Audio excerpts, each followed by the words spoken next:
So since you've clicked into this video, I'm guessing you want to know how I got this massive scar on my head. Now this is quite a long story, so bear with me. So to start the story off, I just got what seemed to be my absolute dream job, and I was driving excavators. Now, it kind of felt like playing video games to me. I really enjoyed that job, and I'd only been working there a really short time. I got back home from work and I was lying on the couch, and next thing my whole left side went completely numb. It was kind of like that feeling when you fall asleep on your arm or something like that and it's really hard to move. It kind of feels just completely dead. Now, I was sitting there for quite a while and my brother ended up coming home, and I started feeling alright by that stage, and he was really worried and he thought that I'd maybe had a stroke or something, and he really wanted me to call an ambulance. And I convinced him that I didn't need to go get an ambulance and kind of downplayed the whole thing, but he made me promise that I would go to the doctor the next day, which I did. So upon going to the doctors, he was actually quite worried and he thought that I may have had a stroke. So he booked me to a radiologist so I could have a CT scan. Once the results came back from the CT scan, they said there was nothing wrong, there was nothing that they could see that was going to cause me any problems, and they thought that what I might have been dealing with was a form of migraines. And that's when they told me to book an appointment with a neurologist. So once I went to the neurologist, he actually never saw the scan. He'd only seen the report that the radiologist had given him, and he agreed and said that it did sound like some kind of form of migraines. There are actually migraines where your whole left side can go numb and things like that. So he put me on some migraine medication and I started going back to work, and the pain from the headaches I started getting was absolutely excruciating. I remember driving to work and I had like Panadol and Nurofen in my glove box. I had it in my lunch box. I just was taking that stuff all the time, and I felt absolutely hopeless. Now, after dealing with this pain for several months, I ended up meeting this girl named Ricky, and we met on Tinder of all places, and we'd been seeing each other for a few weeks. And then I was sitting at her house and we decided to have a spa, and we were sitting in the spa and we were just chatting away. And then next thing, my whole left side goes numb and I just couldn't move it. And I was trying to explain to her, like, this has happened once before, they're a form of migraines, you've got nothing to worry about. And she helped me up the stairs, and by that time my left side was so numb it was like really hard to walk, and I actually tripped over on the stairs as we were going up. We jumped in the bed and we were just watching a movie, and it just kept going and going, and it felt like it was never going to end. Now, after quite a long period of time, I think it must have been about an hour or so, maybe not even that, I decided to call my mum, who's a neuro nurse, and ask her what she thinks that I should do, or what she thought I should do. I called her and she told me to call an ambulance straight away, so we did. And then the ambulance ended up turning up quite quickly. It was there really fast, and they checked like my bloods and checked all these things, and we started heading to the hospital, and they were absolutely amazing the whole time. I couldn't have had better paramedics. They were really caring and they helped me all the way to the ambulance and all that good stuff. So Ricky came with me in the ambulance, and once we got to the hospital, I knew something was up then because I could barely move my left side. Like, it was pretty much paralyzed at that point, and the only way I could get around was either in a wheelchair or I had to just lie on the bed. It was just like having your whole left side, you just completely can't feel it. It's such a horrible feeling. If you ever fallen asleep on your arm for a long period of time and you wake up in the middle of the night and you just can't move it, it's that exact same feeling but down the whole left side of your body. After a while, they told me that I needed to go and do a CT scan, and the doctor came in and they took me away and they did the CT scan and all that. And it wasn't long after the doctor came into the room and she said, I don't know how to tell you this, there's no good way of saying it. You have a large brain tumor in the right side of your head, and we're going to have to do further tests and see, what's going to happen and things like that. And all I could say at that point was, I don't like swearing in my videos, but fuck. And I just had my head in my hands. And that whole part of everything was when I just felt like my whole world crumbling down around me. It was such a horrible feeling. And the funny thing is, I apologized for swearing, and she said, "No, it's perfectly fine. Like, when you've heard news like this, you can swear as much as you like." And that's when I called my mum and told her the news, and my mum and my brother ended up rushing to the hospital. Now, after I called my mum and spoke to her, I ended up telling Ricky that she had to leave the hospital. I just really didn't think it was fair to drag someone through that. I'd only known her 3 weeks at the time, and I pretty much told her to F off and that I didn't want her there. And she told me that I'd pretty much have to get a security guard to drag her out if that was the case, and she wasn't going to leave my side. And that's when she just decided to pretty much become my rock and really look after me and make sure that I was okay. And looking back on it now, like, I can't say I would have done the same thing for someone else. You can't really say what you do in those times, and I'm so thankful that she really did that and stuck by me. I'd like to think that I'd do something like that for someone. I know, down deep in my heart, I know I would, but you can't say that unless you're actually in that situation, you can't really say. Like, imagine knowing someone for 3 weeks and then deciding to go through that massive journey with someone. I can't even imagine what it would have felt like for her. So my mum, being a neuro nurse, she knew that the odds were stacked against me, and she never let on. Like, she always remained positive through the whole thing. So did Ricky. Everyone was pretty damn good throughout the whole experience.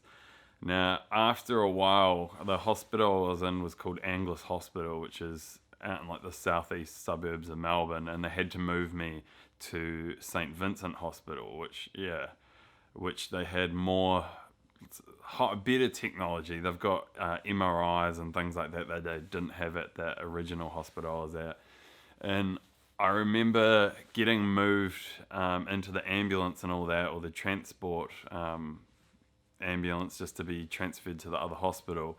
And after leaving, the pain got so bad that I was actually screaming. I was in just agony. I've never screamed from pain before like that. And they had to actually turn around and take me back to the first hospital and just give me some really strong pain relief so I could actually get through the ride. And that journey was absolutely shocking. I was in just so much pain. Even with the painkillers, it just seemed to do nothing. And it wasn't long after I arrived at the new hospital that they put me on a drug called dexamethasone, and from memory, it stops your brain from swelling. Like, my brain was literally swelling from this brain tumor. And the pain relief was almost instant. It was absolutely amazing. Like, all the actual drugs that they were giving me for pain relief had nothing on this drug that was literally stopping my brain from swelling. And that's when I started feeling a bit better in comparison to what I'd felt like throughout this other whole process, and what I'd felt like even months before and things like that. So once I'd been in hospital for a little while, they told me that I needed to go and get a MRI. And the nurse told me that I needed to take this clipboard to my MRI, just because it had all my details and things like that. And the first thing I did was, after she left the room, was I grabbed that clipboard and I started reading it. And it had something that said prognosis glioma. So they thought I had this thing called a glioma. And I looked at Mum and I said, "Mum, what's a glioma?" And I could just see her face just went like ghost white. Like, she became really scared, and I could just tell something was up. And I grabbed my phone and then I Googled glioma. And it gave me a 50% chance to live over a year. And keep in mind, they'd already told me that this thing had probably been in my head for quite a long time because it was massive. And then after that, I think it was like a 20% chance to live over 2 years and things like that. So I was thinking in my head that, 1 year's already up, that's for sure. So I'm in like the really low stats for actually surviving this thing. Or if you have a glioma, I don't even think there's a chance of survival. I'd have to look that up, but it seemed like you just after each year, your chances of being alive just get slimmer and slimmer and slimmer. So that was when my world crumbled even more. Like, I remember thinking, like, this is even worse than finding out that I had a brain tumor in the first place. Like, knowing that this thing is probably cancerous, that just absolutely blew my mind, and I was just so damn scared at that point. Now the story gets to be quite the roller coaster. So after that, they took me and they sent me for my MRI, and I ended up having my MRI and I had to wait a while for the results to come back. And the results came back, and the tumor ended up being a meningioma, it was like winning the lottery. From memory, old people mainly get meningiomas, and it's really, really rare for someone my age to get a meningioma. So my mum's worked as a neuro nurse for a really long time now, and she's never seen anyone around my age with a meningioma.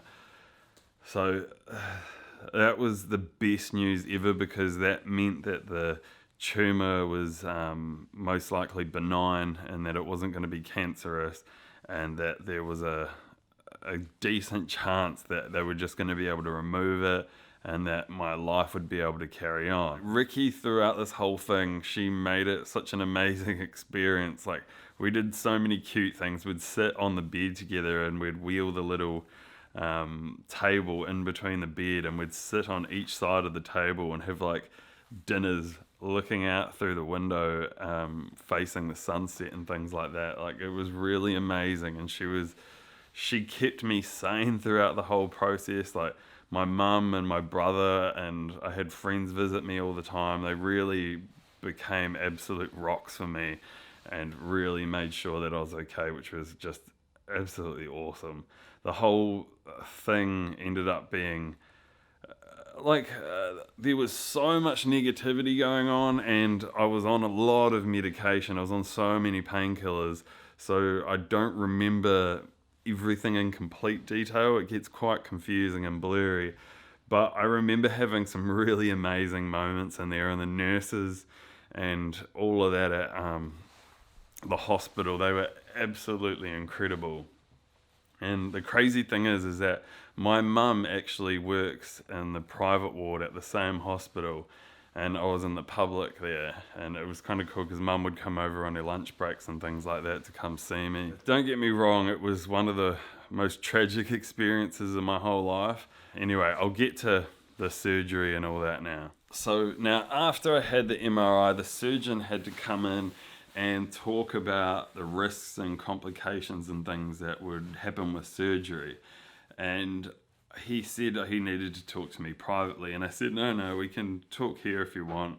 I'm not worried. You can whatever you have to say. Like, I'm not worried about you saying it in front of my family. And I kind of regret that, because I didn't know what he was really about to say. And he opened up with the risks and told me that there was, I think it was about a 25% or 20% chance that I'd never move my left side again. Like, it would be completely paralyzed and I'd completely lose the use of it. There was a much higher chance, I think it was about 50% or something like that. Obviously these are estimates, like what he's estimated. But I think it was about a 50% chance that I'd never gain full strength in my left side, so it would still be kind of numb.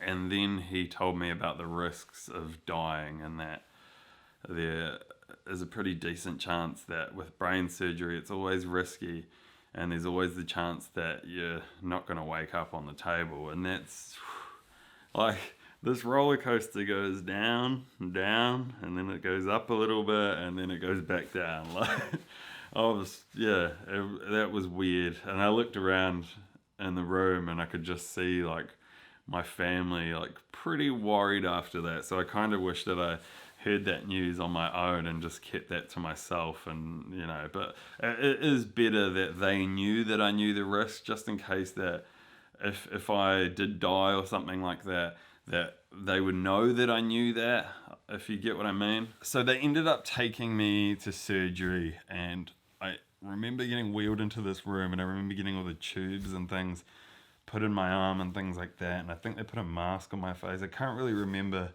but I was out. After that, I remember nothing. And the surgery was only meant to take quite a short time in comparison to how long it took. I think it was meant to be about an hour and a half up to 2 hours or something like that. But I think I ended up being in there for like 4.5 hours. The brain tumor was like really stuck in there and it was really hard to remove apparently. And after I woke up, I remember looking at my left side and being really worried about moving it, because that was when I knew either I was paralyzed on that side or I was going to end up okay. And it took me a good few minutes of just looking at my hand and looking at my leg and looking at my foot. And then I was just like, screw it. I just moved my hand like this much, and just knowing that I could move it even slightly, I just started bawling my eyes out. I was so happy. I just started yelling out like, I can move my left side, I can move my left side. And the nurses, I looked around and the nurses were like really emotional as well. And that's when I noticed this massive pain in my head. I was in so much pain. Now, that's probably expected knowing that I just had brain surgery, but this was, it felt like my head was exploding once again. I got wheeled into this room, which was the recovery ward, and there was a really nice nurse there that looked after me, and I couldn't drink any water. They don't give you any water after you've had serious surgery like that. So all I was allowed was ice chips. I think that's just in case you drink water and you start throwing up again, and if you have to go back in for surgery, or I'm not really sure, but I was so thirsty. It felt like I'd walked through the Sahara Desert. Now, the nurse told me that I wasn't allowed to go see my family unless my pain came down. And I kept saying my pain was at a 10. You got to give them a scale of like 1 out of 10 of how painful it is. And I kept giving them like a 10 and a 9. And he told me that it has to come down to below a 6 before they'll let me go back. So upon him returning, I just told him, oh, I feel heaps better now. It's only like a 4 or something. Yeah, I feel really good, because all I wanted to do is go tell my family that I was okay and actually see them and whatnot. It was just, yeah. So after that, they wheeled me into the room, and it was just incredible seeing them and letting them know that I was okay. Now, being able to see my family and all of that and see Ricky, that was just when my world started to rebuild brick by brick. And I was out of hospital within a few days from memory, and the recovery process was still quite hard.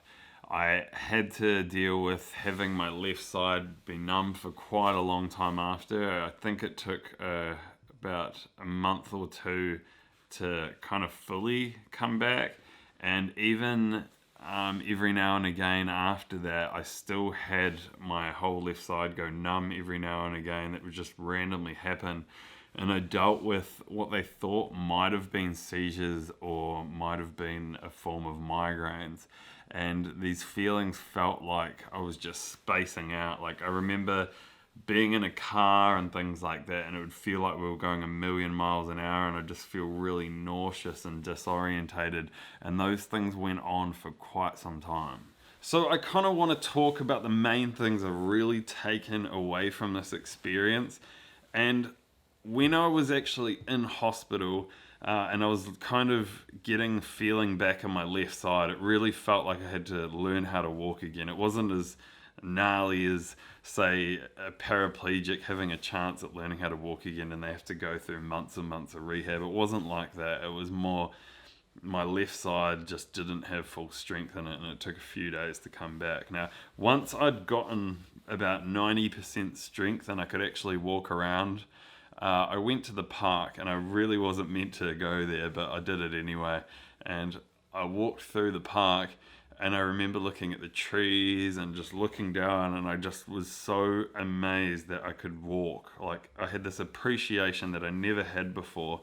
And every time I think about that moment, it just reminds me to just be a little bit more thankful for what we have now or what you have now. Just be thankful that you have, say, friends around you. Be thankful. Sometimes I'm thankful that I'm breathing right now. Like, just the smallest things. And if you can find little things to be thankful for throughout your day and things like that, it just makes life so much more enjoyable. I just think we could be more appreciative of life. We spend so much time on these things and we get so involved in watching other people's life experiences that we really never take the time to actually appreciate what we have right here and right now.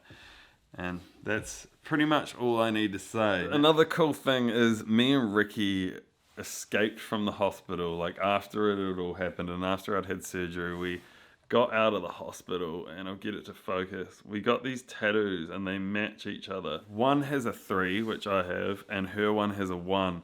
And the reason being is every ward or every bed we were in, we were constantly showing the number 13. It would be like ward 13 or level 13, room 10, bed 3. There was just 13 all around us.